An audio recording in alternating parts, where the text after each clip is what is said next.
મિત્રો, એક રબારીનો દીકરો આખા વિશ્વમાં મોજીલા મામાદેવ તરીકે પૂજાય છે. તો કોણ છે આ મામાદેવ અને કેવી રીતે આ મોજીલા મામાદેવ તરીકે પૂજાય છે અને આ મામાદેવની સાથે મચ્છુમાને કેમ જોડવામાં આવે છે અને મચ્છુ નામ કેવી રીતે પડ્યું, તો આવો જાણીએ આ મામાદેવના સંપૂર્ણ ઇતિહાસ વિશે. મિત્રો, એક પૂટા નામનો ભરવાડ અને રૂડીમાં આ બંને જણા પોતાના માલ ઢોર અને ઘેટા બકરા લઈ એક ખેતરથી બીજા ખેતર અને એક ગામથી બીજા ગામ જ્યાં ચારો મળે ત્યાં રોકાય અને વળી પાછા હાલતા થાય. અને કહેવાય છે કે આમ ફરતા ફરતા એકવાર પાંચાળની ધરતી ઉપર આ પૂટો ભરવાડ અને રૂડીમાં આવી પહોંચ્યા. અને આ પાંચાળની ધરતીનું મગાવા નામનું ગામ અને ત્યાં ભોળાનાથનું મંદિર. અને એ વખતે બરોબર શ્રાવણ મહિનો હાલતો. અને હવે આ બંને જણા મંદિરમાં રોકાણા અને પછી તો ગાયો દોઈ અને પૂટા ભરવાડ અને રૂડીમાએ મંદિરમાં જઈને શિવલિંગ ઉપર દૂધનો અભિષેક કર્યો. અને અભિષેક કરીને જ્યારે પાછા વળ્યા ત્યાં તો એ વખતે જોગીની જમાત બેઠી હતી. અને એ જમાતમાંથી એક સાધુ બોલ્યા કે ભાઈ, બંને જણા એકલા કેમ છો? તમારે કોઈ સંતાન નથી? ત્યારે પૂટા નામનો ભરવાડ બોલે છે કે બાપુ, અમારે શેર માટીની ખોટ છે, અમારે દીકરો કે દીકરી નથી. અને એ વખતે મચ્છંદર નામનો જોગી એમ કહે છે કે લે આ પપૂત, અને 9 મહિને ને 13 દિવસે તારા ઘેર દીકરો તો નહીં પણ જોગમાયા જેવી દીકરી તારા ઘેર અવતાર લેશે. અને કહેવાય છે કે પૂટો ભરવાડ અને રૂડીમાં ત્યાંથી ભભૂતિ લઈને નીકળી ગયા અને ફરતા ફરતા મોરબીમાં આવે છે.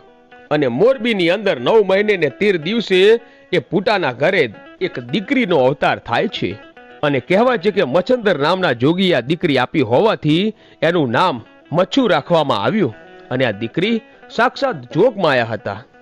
હવે એ વખતે એક રબારીનો દીકરો પુનિયો એમનું નામ અને આલ એમની અટક. અને એ વખતે આ રબારીના દીકરા પુનિયાને ખબર પડી કે મચ્છુમાં છે એ સાક્ષાત જગદંબા છે, એટલે એ વારે વારે અમને પગે લાગે અને માં કહીને બોલાવે.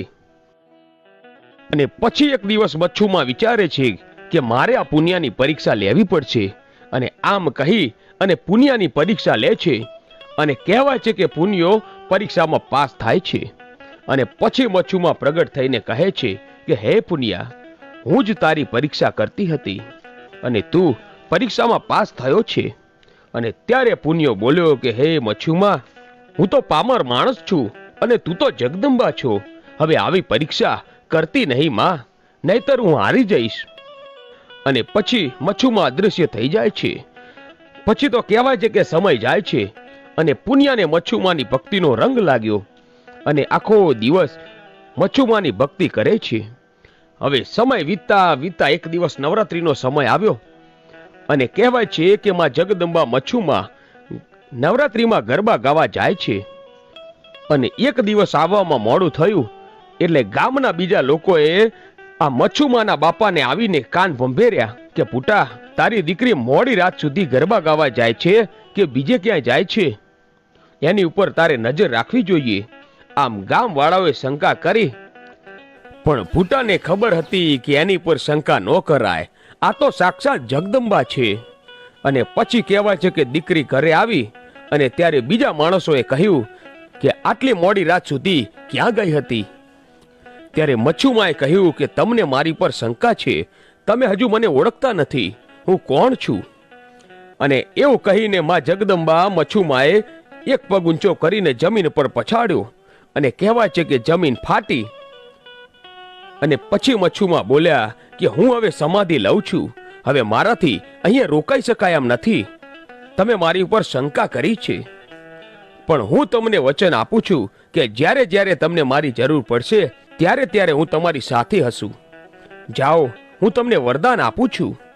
તમારાથી રૂઠી તો નથી, પણ હવે મારે જવાનો સમય આવી ગયો છે અને મારે અહીંયા સમાધિ લેવી પડશે. અને એ વખતે જે પુનિયો રબારી છે એ મચ્છુમાને કહે છે કે માં, મને પણ તમારી સાથે લેતા જાઓ, તમારી વગર આ દુનિયા કઈ કામની નથી, મને પણ તમારી સાથે સમાધિ આપી દો માં. ત્યારે મચ્છુમાં પુનિયાને કહે છે કે પુનિયા, હજુ તો તારે દુનિયામાં તારી જરૂર છે, સમય આવશે ને એ વખતે હું તને જરૂર જણાવીશ. અને કહેવાય છે કે આમ પુનિયા મામા રોકાઈ જાય છે અને મચ્છુમાં સમાધિ લઈ લે છે. ધીમે ધીમે સમય વીતે છે અને પુનિયા મામાને એક દિવસ જેસરના મેળામાં જવાનો વિચાર આવ્યો. એટલે પુનિયા મામા અને 2-3 ભાઈબંધો સાંડો ઉપર ચડીને જેસરના મેળામાં જવા નીકળે છે. જતા જતા રસ્તામાં એક જગ્યાએ એમને તરસ લાગી. એટલે એક નાનકડું ઝૂંપડું જોયું અને ત્યાં જઈને પાણી માંગ્યું. અને કહેવાય છે કે ઝૂંપડામાંથી એક વિધવા બાઈ બહાર આવી. આંખોમાંથી આંસુડાની ધાર વહી જાય છે અને હાથમાં પાણીનો લોટો છે અને આંખો રડી રડીને લાલ થઈ ગઈ છે. અને કહેવાય છે કે પાણી લઈને આવી અને પુનિયા મામાએ આંસુ જોયા કે ઓહો, આંખોમાંથી આંસુડા. અને પુનિયા મામા કહે છે કે પાણી તો પછીથી લઈશું, બેન તમને દુઃખ શેનું છે? આ આંસુડાનું કારણ શું છે? તમે મને કહો, મારી ઉપર વિશ્વાસ રાખો, મારાથી જે થશે ને એ મદદ તમને કરીશું. અને પુનિયા મામા આમ કહે છે ત્યારે એ બાઈ બોલે છે કે ભાઈ, તમે કોણ છો? કે હું રબારીનો દીકરો છું. ક્યાં જાઓ છો? કે જેસરના મેળામાં જઈએ છીએ બાપ. મેળામાં તો જશું, પણ એ પહેલા તમારા દુઃખની વાત કરો.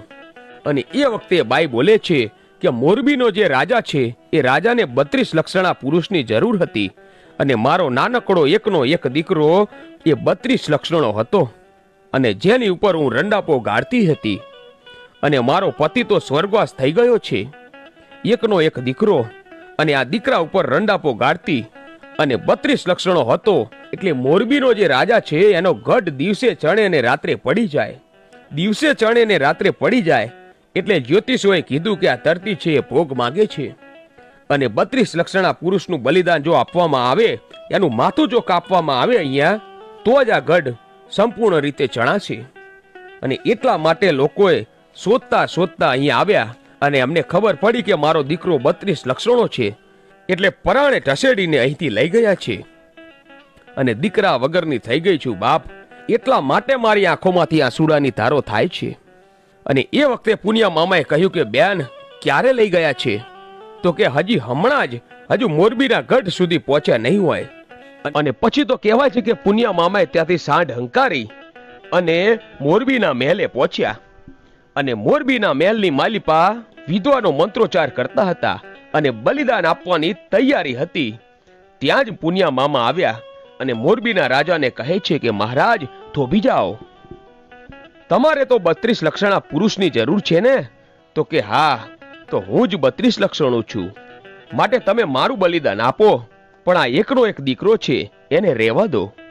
ત્યારે મહારાજ બોલ્યા કે આ દીકરો તારે શું થાય છે? મારે કઈ થતું નથી, પણ એ બાઈ છે એ ભરવાડની દીકરી છે અને મારી બેન થઈ અને એ બેનનો દીકરો એટલે મારો ભાણેજ થયો. અને તમે એને કાપી નાખો એ કેમ હાલે? એ ભરવાડની દીકરીને મેં બેન બનાવી છે અને હું વચન દઈને આવ્યો છું કે હું તારો દીકરો હું પાછો લાવી દઈશ.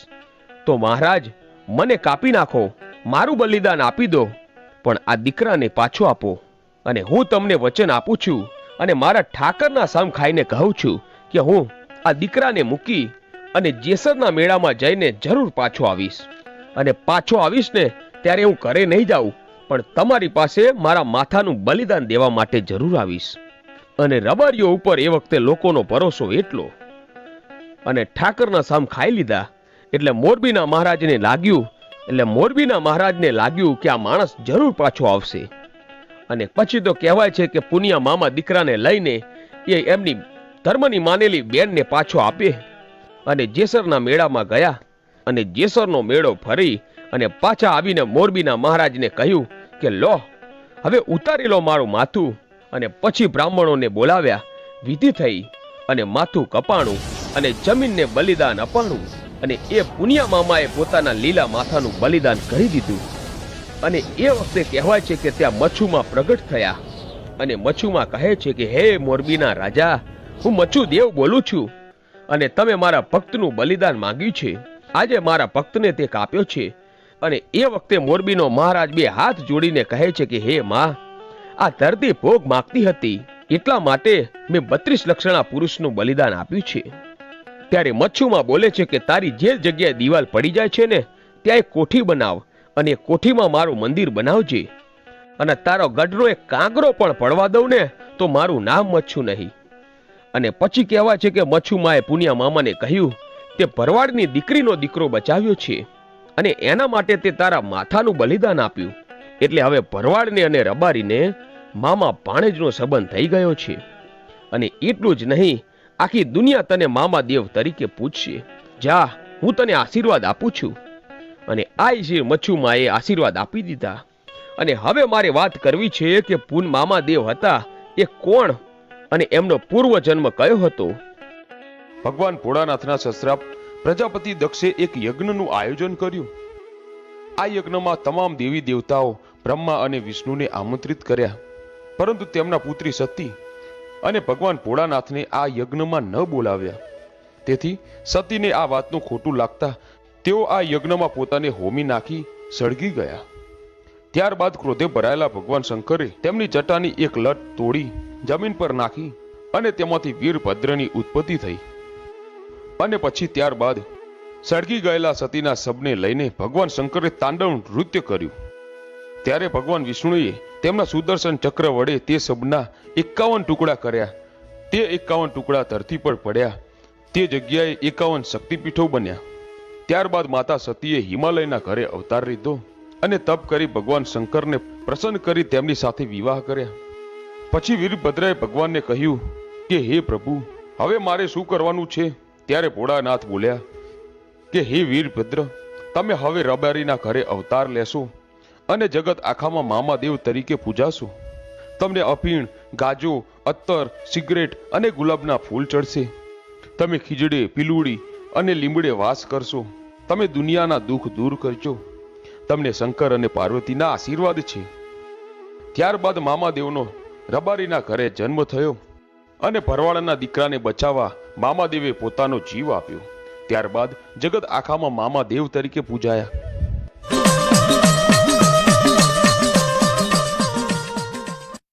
જય મામાદેવ. તો મિત્રો, આવા જ વિડીયો જોવા માટે આજે જ અમારી આ ચેનલ A1 ગુજરાતીને સબસ્ક્રાઇબ કરો. ધન્યવાદ.